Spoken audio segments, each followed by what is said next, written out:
안녕하세요, 비트TV입니다. 예전에 골드만삭스 임원이었고, 그리고 매크로 전문가 라울 팔. 할 말은 하는 사람. 떨어지면 떨어지겠다, 상승하면 상승할 거다, 정확한 데이터를 가지고 정확히 이야기를 하는, 빈말 하지 않는, 좋은 말 하지 않는, 제가 좀 많이 신뢰하는 인플루언서입니다. 자, 여기서부터는 구독자분들에게만 노출이 되는 영상입니다. 구독, 좋아요 좀 눌러주시고요. 라울 팔은 XRP 네트워크가 미래에 다가오는 CBDC 시스템에서 중심적인 역할을 할 것이다 라고 말했습니다. 이 이야기는 제가 1년 전부터 했습니다. 그러면 제가 제일 똑똑한 놈인가요? 1년 전에는 아무도 이런 비슷한 얘기를 안 했어요. 저 혼자 했어요. 그러니까 사람들이 되게 또라이같이 보기도 했어요. 그리고 심지어 CBDC가 뭔지 모르시는 분들도 많았죠. 1년 전부터 그냥 저는 모든 디지털 거래 상에서 가장 상위에서, 그게 뭐 암호화폐든 뭐든 디지털로 거래가 되면 무조건 CBDC가 됐든 백화점 상품권이든 스마트폰 안에서 이루어지는 에스코어는 모두 다 XRP가 해결을 할 거다. 그런데 이왕이면 CBDC 안에 그 에스크로가 걸친다면, 사용이 된다면 정말 인류는 편리해질 거다. 그리고 수많은 사람들이 너무나 편리하게, 너무나 눈 깜짝할 사이에 XRP를 사용하게 될 것이다. 자, 이런 이야기는 제가 다시 한번 말씀드리지만 1년 전부터 떠들었어요. 말도 안 되는 소리다. 그게 무슨 말이냐? 타당성 있는 말을 좀 해라. 수많은 그지같은 댓글들을 제가 껴안으면서 그 모든 욕을 얻어먹어 가면서 제가 이야기를 했습니다.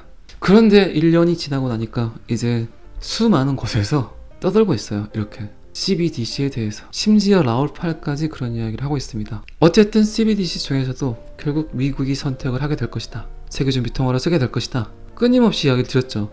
그런데 딱 나왔잖아요. 이 데이터가. 미국 디지털 달러 프로젝트에 리플이 참여한다, 나왔죠.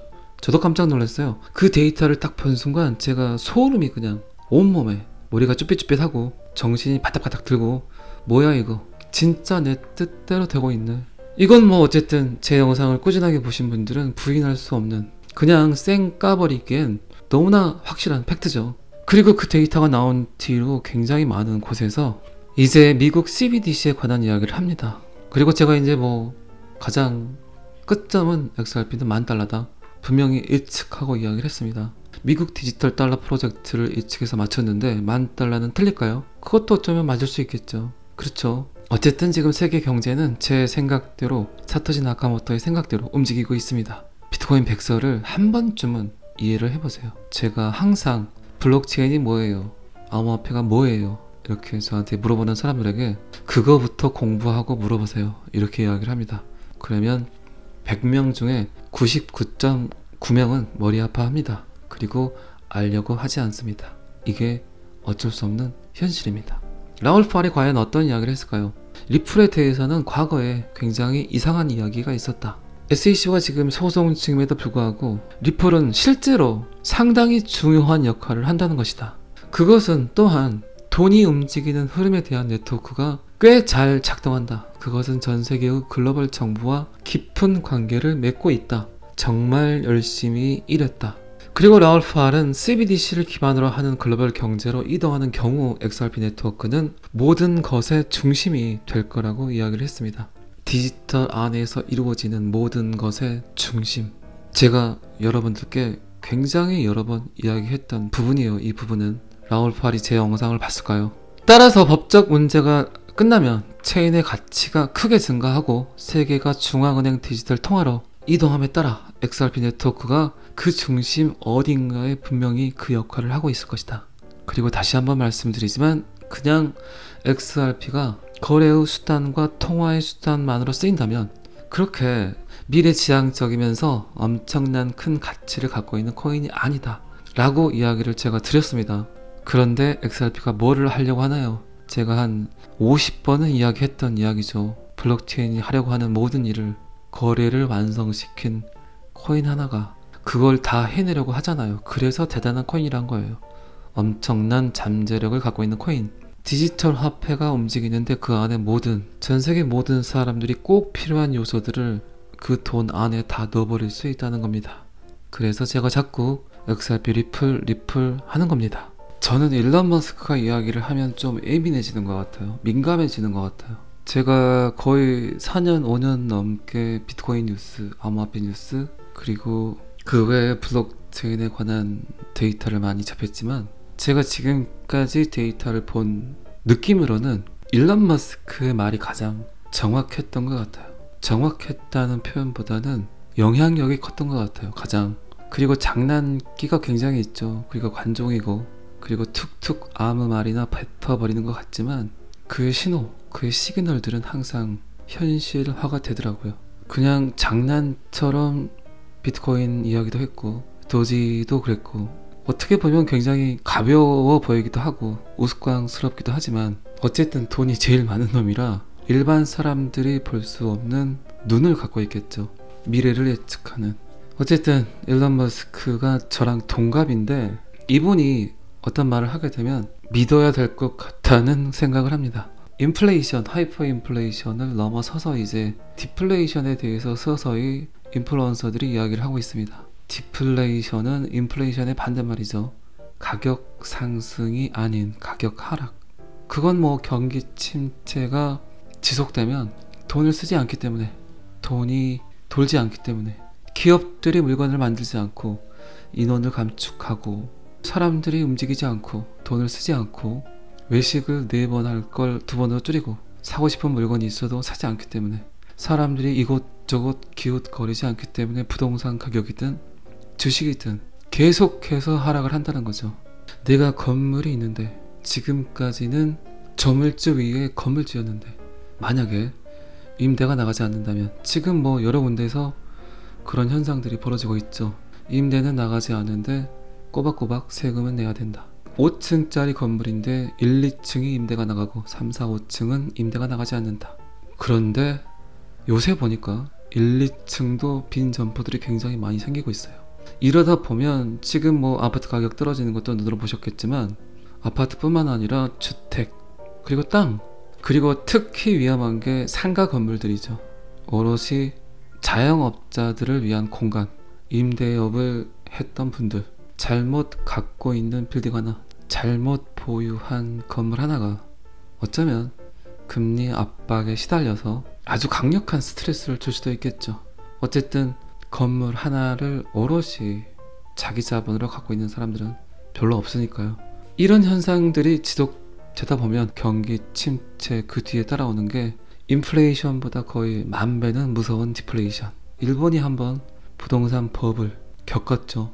엄청난 사람들이 현타가 오고 패닉에 빠지고 자살률도 높아졌고 부실 채권들이 생기고, 이미 일본은 그런 경험을 갖고 있다. 그런데 어쩌면 일본을 항상 따라가는 경제 시스템을 갖고 있는 우리나라가 그거를 겪을 수도 있다. 그건 뭐 비단 우리나라뿐만 아니죠. 지금 제롬 파월도 엄청난 압박을 받고 있을 거예요. 전 세계 정치인들, 그리고 기업인들, 그리고 각국 수장들, 그런 압박을 받고 있지만 제롬 파월은 거의 결정적인 시사를 했죠. 0.75% 상승을 시키겠다.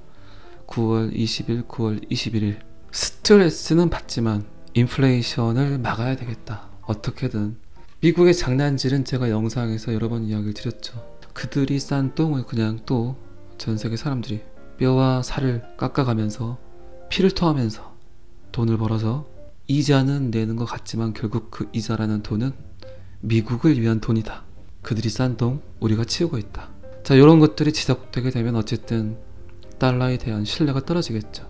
미국에 대한 신뢰도 떨어지겠고, 인플레이션은 잡아야 되겠고, 그리고 경기 침체, 그리고 디플레이션은 걱정이 되고, 디플레이션이 시작되면 여러분들이 암호화폐 저점을 잡으려는 욕심과 똑같이 부동산의 가격이 어마무지하게 하락을 하게 되죠.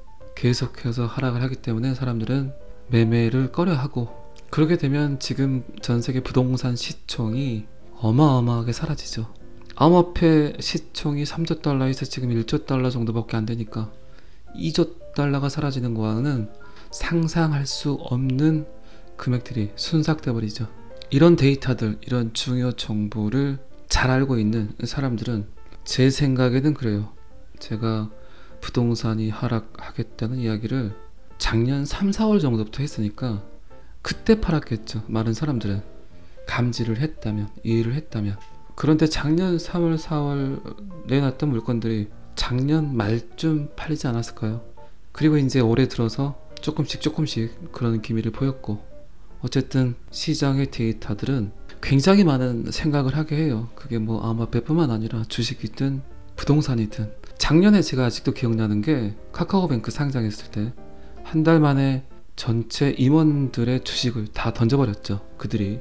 그때 제가 비슷한 얘기를 했었어요. 방금 제가 했던 그런 이야기를.